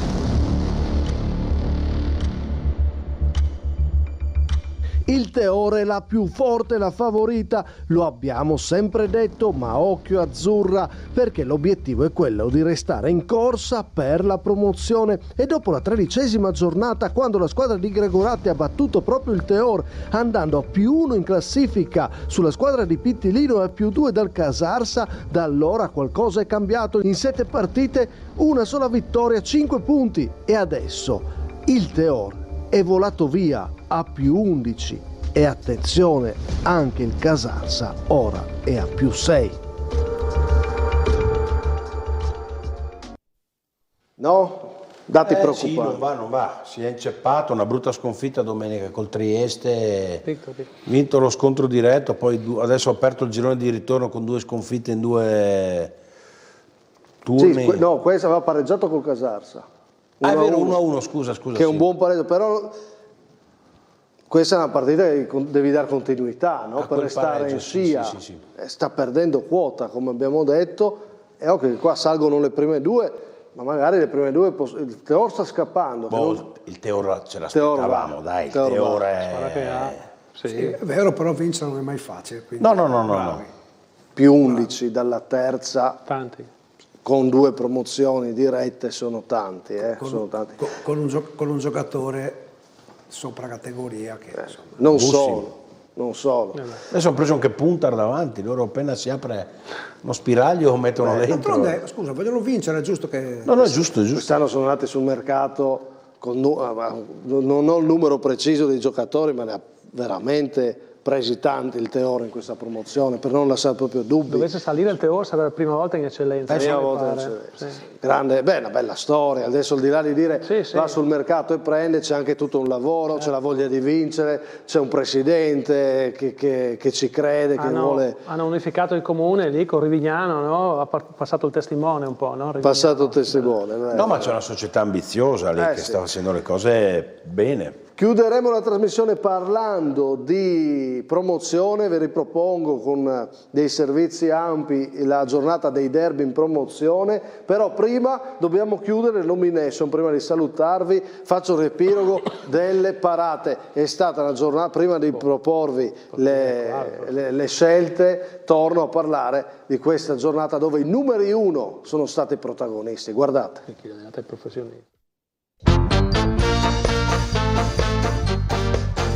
Ancora Meneghetti, ancora Super Meneghetti che para un rigore, ma come lo para a Salvador? Prima va con la mano a respingere, all'angolino si rialza e la riprende, sempre più protagonista nero-verde, guida questa collezione di interventi decisivi e spettacolari. L'altro portiere garanzia della categoria è Sorcian che custodisce il 2-2 ad Opicina contro il Chiarbola Ponziana.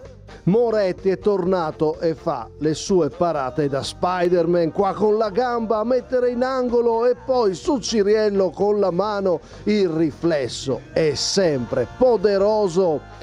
In eccellenza brillano Cristofoli e Mirolo nello 0-0 di Tolmezzo. Il numero 1 Carnico vola a mettere in angolo e nel primo tempo salva i suoi, poi nella ripresa ci vuole un grande Mirolo e qua su Motta è davvero straordinario. E a proposito di Carnia, Fabris fa le fortune del Martignacco, qua grande intervento a fermare il calcio di rigore del Sevegliano. Ferma dal dischetto l'azzurra anche Jagust, il giovane portiere della Trieste Victory. Incubo per Serra, lo ferma dal dischetto e poi con questo tuffo sulla destra. E infine un altro portiere ritrovato, Grubizza, che parata qua a deviare sulla traversa.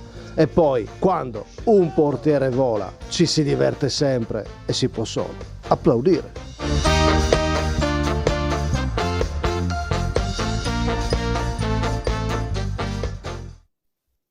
Ci voleva Barlocco stasera. Che salutiamo, piccolo incidente, nulla di grave, quindi non poteva esserci stasera. Lo sapevo e lo saluto. Sì, lo salutiamo, facciamo un bocca al lupo di recuperare presto per averlo qua in studio. Lui faceva queste parate sicuramente, no? Sì, le faceva, sì. Era un grande anche Barlocco. Allora, le avete viste, adesso... Io ne avevo sentiti 3, anche dopo i gol, dei gol ne ho sentiti 4, non avevo voglia di fare la scelta, non riuscivo. Qua ho detto mi sono sforzato, ne ho scelte 3. Andiamo con la miglior parata da scegliere, quindi Stacchetto.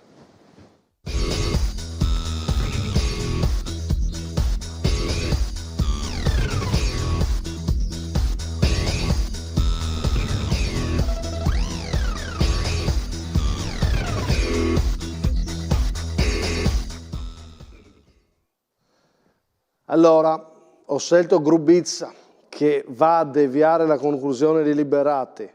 c'è l'aiuto della traversa, ma c'è la grande parata. Moretti con il piede, guardate come va a prenderla, è una parata molto bella.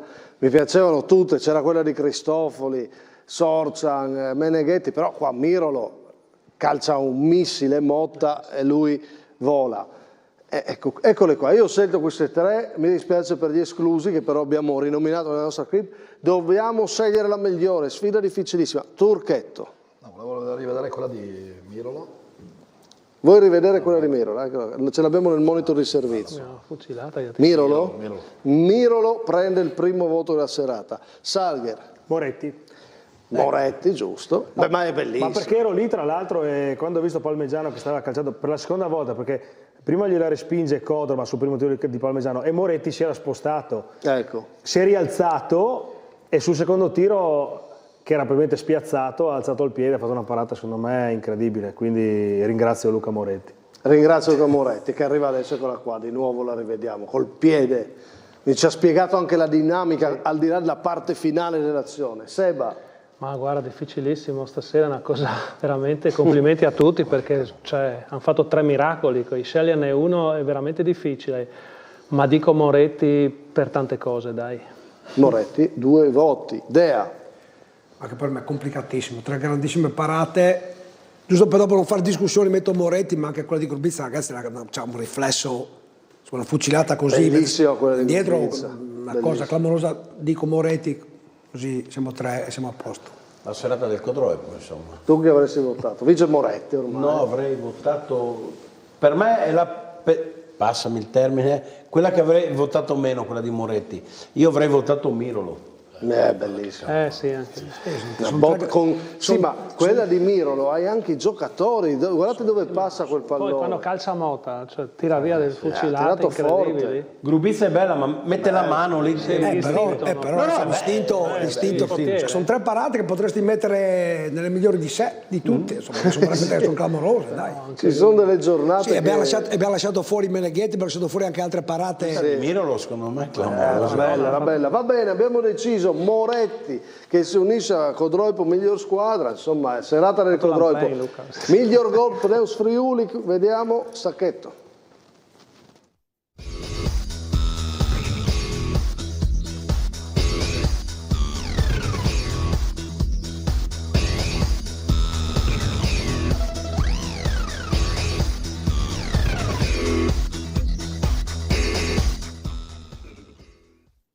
Ne ho messe 4 di giocate, io non ho voluto escluderne una, fate voi. Qua Carnese, tiene lontano l'uomo, stop, si gira e fa gol. Il giocatore del Sistina Seslian. Lukic, bellissima palla di Filippo e destro sul palo lontano. Mi piace proprio anche la dinamica, gol dell'1-1 nel derby. Mazzon del Chions, Casella va da lui, si gira, botta sul palo lontano, insomma, imprendibile, all'altezza del 7. Poi Palmegiano, la velocità di esecuzione, si sposta a palla, va all'incrocio. È quello che ti dicevo prima, ha fatto un gol incredibile, perché sposta a palla e prima che Codroma riesca a intervenire ha già calciato. Quindi Salger mi pare abbia scelto. No. Quale scegli? Mi piace quello di Mazzon. Comunque Mazzon, anche se quello di Palmegiano è molto. Sì, no, Mazzon perché anche lì il primo controllo è tanta roba, perché è girato di schiena, quando gli arriva la palla di Casella, lui adesso se non ricordo male è girato, sul primo controllo già comunque... Arriva adesso, eccola qua. Ecco, vedi, girato. Qua tac, si apre bene e calcia subito, bello, bello. Secondo me è questo. Gran gol. Mazzon ne ha già 2. Sì, anch'io. 3. Io avrei votato Palmegiano. Palmegiano 1. Io avrei votato Carnese invece. Era bello anche quello. Vince Mazzon. Vince Mazzon. Per fortuna non ho escluso, magari escludevo lui, quello che vinceva. No, a me piaceva molto Carnese. Anche a me. Mi piaceva molto queste giocate. Si gira e al volo calcia. Carnese. Sono 3 grandi gol. 4. Anche questo, anche questo. Belle giocate. Questo è gol da attaccante proprio, no? Va in profondità. Ne parliamo adesso del gol di Lukic, perché chiudiamo con i derby della promozione, Centrosedia, Corno Centrosedia, Fiumicello Cervignano, si è giocato a Corno, a Fiumicello chiudiamo con questi servizi ampi, la sintesi che ha curato, ero presente a Corno per questo derby, e poi Jacopo Puntin che è tornato in quel di Fiumicello per parlare della vittoria nel derby dei ragazzi di Pavic. E allora chiudiamo così, e noi abbiamo scelto i migliori, ma dico sempre, è un gioco, l'importante è che queste giocate le possiamo vedere e commentare grazie ai nostri ospiti, alla vostra competenza, e quindi questo è il bello di realizzare trasmissioni con immagini. Grazie per questa puntata a Cristian Turchetto. Buonasera a tutti. Grazie a Ciccio Salger. Grazie a voi, buonasera. Paolo Sebastianis. Grazie a voi, buonasera. Stefano De Agostini. Grazie, buonasera. Simone Fornasiere. Pietro Piccini e Francesco Zilli in regia. Vi lascio all'ultimo servizio con cui chiudiamo terzo tempo, e io vi aspetto domani perché ci sarà il riassunto e continuiamo la nostra settimana. Ogni sera alle 19:30 dopo il TG parliamo di calcio dilettanti. Ciao! All'andata il Centrosedia vinceva il derby con un tris, in panchina c'era Monorchio. Adesso a guidare il Centrosedia Nattisone Gerli. Sfida delicata con il corno della presidente Braida che vuole uscire dalla zona pericolosa. Ci sono tanti ex, Corrado che scherza in copertura con Codermaz, protagonisti insieme l'anno scorso della vittoria di Coppa di promozione. Filippo ha vinto la Coppa Italia di eccellenza con la Virtus, altro grande ex di giornata. Ci prova su punizione, pallone fuori di poco, cross di Madi. Codermaz di testa debole, blocca Lizzi, corno meglio nella prima parte di gara, altro calcio d'angolo, prolunga Montina, non ci arriva Leban. E tocca poi sempre al numero 10 illuminare una partita fino a quel momento noiosa, cerca lo scambio con Madi, non va, ma rivediamo l'aggancio. Davvero incolla il pallone al piede, Leban ci prova anche lui su punizione, pallone alto, sopra la traversa, Madi va via, viene steso, l'arbitro fa proseguire, non ci crede, Madi che prova a mettere in difficoltà un Centrosedia che però comincia a prendere le misure, il pressing di Don, il cross di Furlani, l'intervento decisivo di Bardieru. In scivolata passeggia Gerli che dopo 3 sconfitte ha bisogno di punti, e allora ecco l'occasione del vantaggio. Dedei per Lukic, la conclusione, Corrado anticipato da Cudicio, poi Filippo alto sopra la traversa, si dispera il capitano, non riesce a trovare il gol dell'ex, ancora pericoloso. Prende coraggio il Centrosedia. Lukic si gira bene sull'avversario, rientra sul sinistro, cerca la profondità. Tutto bello, ma non il passaggio finale. Maestrutti dalla destra per Filippo, colpo di testa fuori. Non trova il gol l'ex che però continua ad illuminare con le sue giocate, cerca Lukic ancora. Bardieru bravissimo a fermare l'azione del Centrosedia, rinviene Lukic che stende il giocatore del corno e arriva il cartellino giallo per il fallo su Menazzi. Nella ripresa con le immagini di Piera Zizzutto, le occasioni più importanti e soprattutto i gol. Prima Lukic prova ad approfittare del retropassaggio corto di testa di Menazzi e poi Filippo con il diagonale ancora una volta va vicino al gol del vantaggio.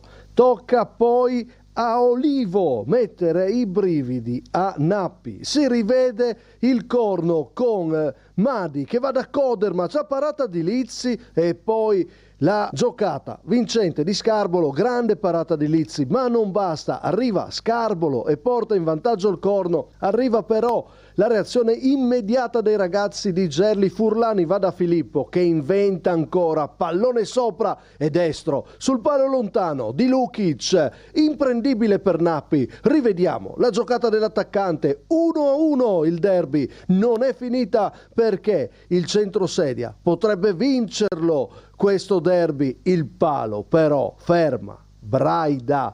basta così. 1-1 al Kudic, una giornata fredda ma bella, con questo panorama suggestivo, tanta gente per seguire la sfida tra Corno Calcio e Centro Sedia Natisone. La squadra di casa è 13ª, adesso a 20 punti, invece i ragazzi di Gerli sono al 7° posto con 30. Si può chiudere allora la domenica con un buon TAI dei Colli Orientali e un brindisi tra i due presidenti, Ivo Todone e Antonino Libri. Mister Pavic, allenatore del Fiumicello, dopo la vittoria nel derby contro il Cervignano, un derby che negli ultimi 2 anni di promozione non era mai stato vinto, intanto le chiedo che partita è stata. È stata una partita complicata come tutte le partite in questo campionato, dove il livello è molto alto e dove ci sono squadre ogni domenica preparate sia fisicamente, tatticamente, tecnicamente. Noi abbiamo fatto sicuramente una buona partita, siamo partiti male, abbiamo commesso un brutto errore in fase difensiva dove il Cervignano è stato molto bravo a sfruttarlo, però poi ci siamo ripresi, abbiamo fatto le cose che avevamo preparato e siamo riusciti con merito a portarla a casa. Insomma, vincere un derby è sempre il suo perché, e soprattutto vincerla con una squadra attrezzata come il Cervignano, che bisogna dire ci ha dato del filo da torcere, ben messi in campo, quadrati, e noi però probabilmente avevamo più voglia, avevamo avuto un bel ritmo, i ragazzi sono stati incommiabili, è stata proprio una bella partita, ci siamo divertiti abbastanza. 2 su 2 nell'anno nuovo, riprende un po' di quello smalto che aveva perso nell'ultimo periodo, quindi le chiedo emozionalmente quanto bello è stato vincere, che emozione ha provato insomma nel ripartire così bene? Sicuramente era importante ripartire dopo il periodo di fine girone di andata, però questa è una caratteristica che, se guardiamo la classifica e i risultati, togliamo le prime 2 squadre, Teore e Casarsa, che hanno sempre avuto una continuità dei risultati, tutte le altre squadre hanno avuto alti e bassi, e questo testimonia ancora una volta in più che è un campionato veramente equilibrato e che ogni domenica il risultato bisogna sudarselo. Un campionato del Fiumicello che può e deve passare anche dai gol degli attaccanti. Paravano, insomma, il nome di Spiccoli davanti, cominciato bene, seconda parte del girone d'andata, tanti gol dai centrocampisti, adesso si è risbloccato 2 gol in 2 partite. Quanto è stato importante per lui segnare? Per un attaccante è fondamentale, noi abbiamo degli attaccanti in rosa che hanno dei valori importanti e caratteristiche diverse, perché Paravano ha delle caratteristiche, Pedrini ha delle altre, Rigonane ha delle altre, più ci mettiamo anche una seconda punta che può essere un trequartista come Corbato, che fino adesso ci è mancato tanto. Abbiamo delle caratteristiche diverse che possono andare a completare ogni domenica, in base all'avversario, anche il reparto offensivo. Sono contento per i ragazzi, sia per Paravano che per Pedrini, perché c'è stato un attimo dove erano un po' incagliati, diciamo così, però avevamo fiducia su di loro, che bastava che si sbloccassero, e si è visto. Domenica hanno fatto una partita bellissima, hanno tenuto su palla, hanno fatto correre bene la difesa del Cervignano. Non solo dai gol di Paravano, passa anche dai giovani, tanti impiegati in questa stagione. Viene in mente un Peroni 2008, più di qualche partita titolare. Come sta crescendo il ragazzo e quanto sono importanti i giovani qui a Fiumicello? I ragazzi stanno lavorando tutti, Peroni in questo momento è premiato dalle mie scelte, perché è comunque un ragazzo che, ripeto, sono tutti che lavorano bene. Questo è un ragazzo che è venuto in punta di piedi, ha delle buone attitudini, ha una grande umiltà, ascolta, lavora, si è integrato benissimo nel gruppo, anche se devo dire la verità che integrarsi nel nostro gruppo non è difficile per nessuno, perché è un gruppo molto giovane, un gruppo socievole, un gruppo che sta vicino anche chi ha meno esperienza e tutto. Ripeto, però dei giovani sono soddisfatto di tutti, perché anno dopo anno, in 2 anni, sono cresciuti tanto, ed è il lavoro che la società ci ha chiesto all'inizio ed è il lavoro che cerchiamo di portarlo avanti. Era il sogno che avevamo io e il direttivo quando abbiamo deciso di intraprendere questo percorso. Ci sono 6-7 ragazzi che erano con noi nei Piccoli Amici, quindi vuol dire che di strada ne hanno fatta e ne faranno ancora. Poi 2 innesti giovani come Peroni e anche Senigallia. Bene, Peroni in questo momento, anche quelli che rientreranno dagli infortuni avranno un po' di fatica a rubargli il posto perché è in formissima, sono 3 partite che gioca titolare, sono 3 partite che gioca da grande, è un profilo interessante, lo sapevamo già all'inizio e devo dire che lavora tantissimo e si vedono i risultati la domenica. Gli obiettivi sono chiari e cristallini quelli che abbiamo, questa è una società che lavora con il settore giovanile e vuole portare 2-3 giocatori, si riesce a portare ogni anno dal settore giovanile in prima squadra, questo è l'obiettivo. Per fare questo diventa fondamentale tenere la categoria, perché una squadra che lavora con il settore giovanile va giù in prima categoria dove non c'è più l'utilizzo di fuori quota eccetera eccetera, il prossimo anno probabilmente torneranno anche in eccellenza i fuori quota. Se tu non mantieni la categoria rischi di perdere tutto il lavoro che è stato fatto sotto. È un Fiumicello che si dice sempre bello, gioca bene, corre, ha tanti giovani, solo cose positive.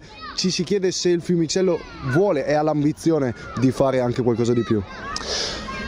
È una domanda intrigante perché l'ambizione c'è, come penso sia normale per chi fa questi percorsi. Bisogna trovare la situazione giusta, no? Sostenibile e che possa poi durare nel tempo, fare una cosa stabile. Quindi sarà nel nostro programma futuro, sicuramente ci piacerebbe, perché poi bisogna farlo sul campo, perché la classifica è anche corta, sei un attimo giù, sei un attimo su.